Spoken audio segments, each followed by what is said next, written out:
Hey guys, so today in this video, I'm going to be showing you guys how to play Summertime Saga for iPhone and Android. So as you can see, we got the full game right here. So if you guys are tired of having Summertime Saga on PC only, I'm going to show you guys exactly to download it onto your phone. So let's get into the video. This is fairly simple, honestly. Just open up a new tab, and what I want you to do is type this website. It's called tweakmod.com. So in this site, guys, just type Summertime Saga, and as you can see, it should come up. It's actually going to be on hexmods.com. Sorry about that. But yeah, let me just put this in, and now we're just going to type Summertime Saga. So as you can see, it came up. So just go ahead and press on it, press the download button.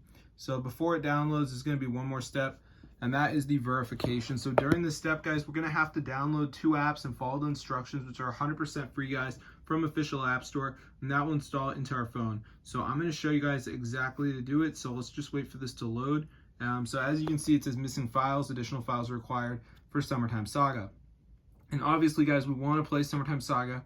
So we're going to download like Family Island, for instance, a game that requires you to reach level 11. So it's just like a simple game. Then there's also like Underdog Fantasy, which says down and run for 30 seconds. And there's also like Lucky Match. So a lot of these are just games which are pretty easy to do. But just make sure you download 2 of them, and then the Summertime Saga will be on your phone, guys, for 2025. So really cool, because a lot of people hate on me because I provide Summertime Saga mobile download, but it actually works. So if this video works for you guys, be sure to subscribe, because then I'll make more videos if this actually works. So yeah, it's super cool, guys, but I'm going to see you later. So peace out, and that's how I get Summertime Saga for iPhone and Android, guys. 2025 approved. So yeah, you can usually enjoy this on all devices, and yeah, peace out, bro.